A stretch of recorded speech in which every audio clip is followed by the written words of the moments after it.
아야카의 학력이 공개되자 가장 먼저 놀라운 점은 유명 대학의 이름이 아니었다.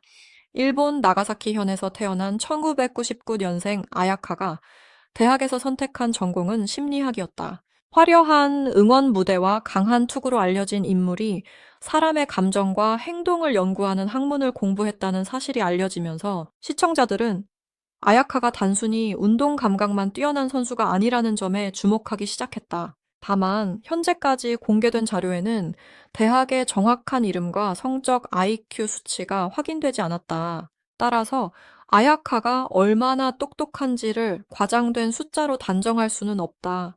대신 그녀가 어떤 선택을 했고 얼마나 빠르게 새로운 환경을 이해했으며 실제 경기에서 어떤 판단을 보여줬는지를 보면 훨씬 설득력 있는 답을 찾을 수 있다. 아야카의 강점은 공부와 운동이 따로 움직이지 않는다는 데 있다. 심리학은 사람의 감정, 행동, 긴장, 집중력, 관계 형성을 다루는 학문이다. 야구 역시 순간적인 판단과 감정 조절이 승부를 가른다. 투수는 타자의 자세와 시선, 스윙 타이밍을 읽어야 하고, 주자가 나가면 견제와 도루 가능성까지 동시에 계산해야 한다. 타석에서는 투수의 손끝과 공이 궤적을 짧은 순간에 판단해야 한다. 아야카가 대학에서 배운 내용이 경기력으로 직접 연결됐다고 단정할 수는 없지만 사람을 관찰하고 상황을 분석하는 훈련이 운동선수에게 유리한 기반이 될 수 있다는 점은 분명하다. 그녀의 운동 경력은 더 구체적이다. 아야카는 일본에서 중학교와 고등학교 시절 약 6년 동안 소프트볼을 했고 주 포지션은 투수였다. 방송 소개 영상에서는 평균 구속 약 시속 90km의 소프트볼 투수 출신으로 소개됐다. 소프트볼은 야구보다 마운드와 타자의 거리가 짧고 투구 동작도 다르다. 그렇기 때문에 타자는 공에 더 빠르게 반응해야 하고 투수는 제한된 거리 안에서 제구와 구종 변화를 정교하게 만들어야 한다. 아야카가 어린 시절부터 이런 환경에서 훈련했다는 사실은 그녀의 반응 속도와 판단력이 하루아침에 만들어진 것이 아니라는 점을 보여준다. 소나기 힘이 40kg을 넘는다는 과거 소개도 아야카의 신체 능력을 설명하는 자료로 언급돼 왔다. 하지만 힘만 강하다고 좋은 투수가 되는 것은 아니다. 공을 원하는 곳에 넣는 제구력 타자의 약점을 읽는 관찰력 주자의 움직임을 놓치지 않는 집중력이 함께 필요하다. 아야카는 야구 여왕에서 이 세 가지를 실제 장면으로 보여줬다. 특히 몸쪽 스트라이크를 과감하게 던져 헛스윙을 끌어내고 주자가 움직이는 순간을 포착해 견제에 성공한 장면은 단순한 체력보다 경기 이해도가 중요하다는 사실을 드러냈다. 아야카의 경력을 보면 경쟁을 통과하는 능력도 확인할 수 있다. 그녀는 2022년 일본 프로야구의 명문 구단 요미우리 자이언츠 공식 치어리더 비너스에 합류했고 이후 2024년까지 활동한 것으로 알려졌다.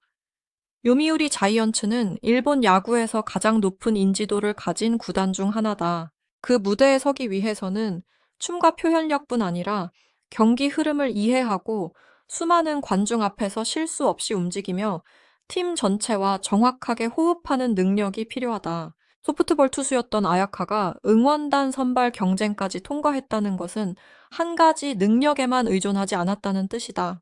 더 주목할 부분은 일본에서 쌓은 경험을 한국에서 다시 활용했다는 점이다.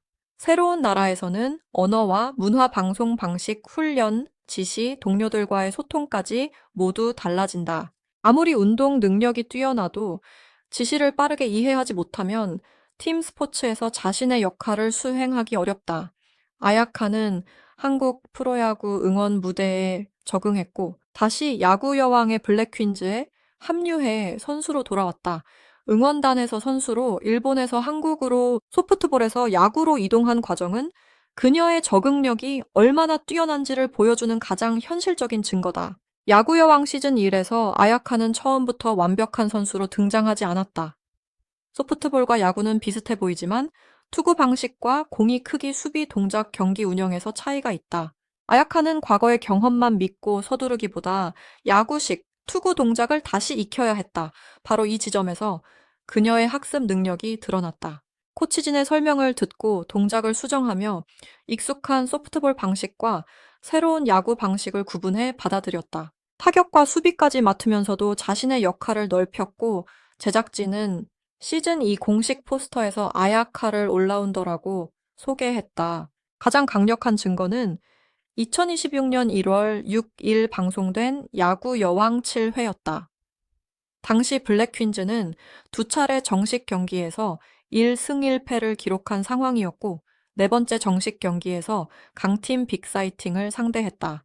추신수 감독은 경기 전 선발 라인업을 발표하며 소프트볼 투수 출신 아야카를 선발 투수로 호명했다. 상대 빅사이팅은 블랙퀸즈의 패배를 안겼던 버스터즈를 이긴 팀으로 소개됐다.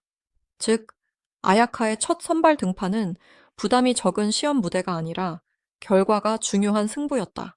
마운드에 오른 아야카는 몸쪽 스트라이크를 활용해 상대의 헛스윙을 끌어냈고 삼진을 잡았다. 안정적인 제구뿐 아니라 도루를 노리던 주자의 움직임도 놓치지 않았다. 결국 블랙퀸즈 창단 이후 최초의 견제사까지 만들어냈다. 견제는 단순히 공을 빠르게 던지는 기술이 아니다. 투수는 타자와 승부하면서도 주자의 리드폭, 시선 발의 방향, 출발 타이밍을 동시에 확인해야 한다. 타자에게만 집중하면 주자를 놓치고 주자에게 지나치게 신경 쓰면 타자와의 승부가 흔들린다. 아야카가 첫 선발 경기에서 이 장면을 성공시켰다는 것은 상황을 넓게 보는 능력이 있다는 의미다. 추신수 감독이 그 장면에 박수를 보낸 이유도 분명하다. 메이저리그에서 오랜 기간 뛴 감독의 입장에서 투수의 구속만 본 것이 아니라 경기 운영 능력을 확인했기 때문이다. 아야카는 평균 시속 90km라는 과거의 숫자만으로 평가받지 않았다. 실제 경기에서 스트라이크를 만들고 주자를 묶고 위기 상황에서 자신의 감정을 통제하면서 신뢰를 얻었다. 이것이 학력보다 더 직접적으로 확인되는 아야카의 야구 지능이다. 2026년 7월 9일 오후 서울 영등포구 여의대로 LG 트윈타워에서 열린 야구 여왕 2 기자간담회에서도 아야카는 자신의 변화를 직접 설명했다. 그는 시즌 1에서는 몸이 아파 제대로 보여주지 못한 아쉬움이 컸다고 말했고, 시즌 2에서는 투수로서 훈련을 많이 했으니 기대해 달라고 밝혔다. 시즌 1의 부족함을 숨기지 않고 정확히 어떤 부분을 보완했는지 말한 것이다. 자신을 객관적으로 평가하고 부족한 영역에 훈련을 집중하는 태도는 학습 능력이 뛰어난 사람에게서 자주 나타나는 특징이다. 시즌 2의 조건은 시즌 1보다 훨씬 냉정하다. 2026년 7월 9일 밤 10시에 첫 방송된 야구 여왕 2에서 블랙 퀸즈는 승률 6하를 달성하지 못하면 팀이 해체될 수 있다는 조건을 받았다. 국내 팀과의 경기뿐 아니라 일본과 대만 사회인 리그팀을 상대로 한 국제전도 예고됐다. 일본 출신인 아야카에게 이 국제전은 특별하다. 일본식 소프트볼과 야구 문화를 경험했고 한국 팀의 훈련 방식에도 적응했기 때문에 양쪽의 분위기와 경기 습관을 이해할 가능성이 높다. 물론 국적만으로 상대 분석 능력을 단정할 수는 없다. 그러나 두 나라의 언어와 문화를 직접 경험한 선수라는 점은 팀 내 소통과 심리적 준비에서 분명한 장점이 될 수 있다. 아야카가 정말 똑똑한가라는 질문에 단순히 심리학 전공이라는 한 문장만 내놓는 것은 충분하지 않다. 학력은 그 사람의 한 시기를 보여줄 뿐이고, 지능은 실제 선택과 행동에서 더 정확하게 드러난다. 아야카는 6년 동안 소프트볼을 지속했고, 투수 경험을 바탕으로 야구에 도전했으며, 일본 최고 수준의 프로야구 응원단 무대에 올랐다. 이후 한국이라는 새로운 환경에 적응했고, 블랙 퀸즈에서 투수와 타자 수비를 모두 준비하는 올라운더로 평가받았다. 첫 선발 경기에서는 삼진과 창단 최초의 견제사를 만들어냈고, 시즌 2를 앞두고는 자신의 약점을 보완하기 위해 투수 훈련에 집중했다. 여기서 중요한 사실이 하나 있다. 아야카의 정확한 IQ는 공개되지 않았고, 대학 이름이나 구체적인 성적도 공식적으로 널리 확인된 자료가 없다. 확인되지 않은 숫자를 만들어 천재라고 부르는 것은 오히려 그녀의 진짜 능력을 가리는 일이다. 아야카가 놀라운 이유는 시험 점수 하나 때문이 아니다. 사람의 심리를 공부한 배경 어린 시절부터 쌓은 투수 경험, 낯선 환경을 받아들이는 적응력 경기 중 여러 정보를 동시에 처리하는 판단력이 하나로 연결돼 있기 때문이다. 또 하나 놓치면 안 되는 부분은 아야카가 자신의 과거 경력을 현재의 역할에 맞게 다시 해석했다는 점이다. 소프트볼에서 잘 던졌다는 이유만으로 야구에서도 같은 방식이 통할 것이라고 고집하지 않았다. 공이 크기와 투구 거리 손가락 사용 릴리스 지점이 달라지면 몸의 기억부터 수정해야 한다. 이미 익숙한 습관을 버리고 새로운 동작을 받아들이는 과정은 초보자가 처음 배우는 것보다 더 어려울 수 있다. 그런데 아야카는 시즌 1에서 선발 투수로 기회를 얻을 정도로 변화했고 시즌 2를 앞두고도 투수 훈련을 더 많이 했다고 밝혔다. 이는 자신의 경험을 과신하지 않고 계속 업데이트하는 태도를 보여준다. 진짜 영리한 선수는 한 번 잘했던 방식을 반복하는 사람이 아니라 상황이 바뀌면 자신도 바꿀 줄 아는 사람이다. 결국 아야카의 가장 큰 무기는 머리와 몸이 따로 움직이지 않는다는 점이다. 타자의 반응을 읽고 주자의 움직임을 확인하고 자신의 긴장을 통제하며 코치의 지시를 빠르게 흡수한다. 그리고 필요할 때는 투수로 던지고 타자로 치고 수비수로 움직인다.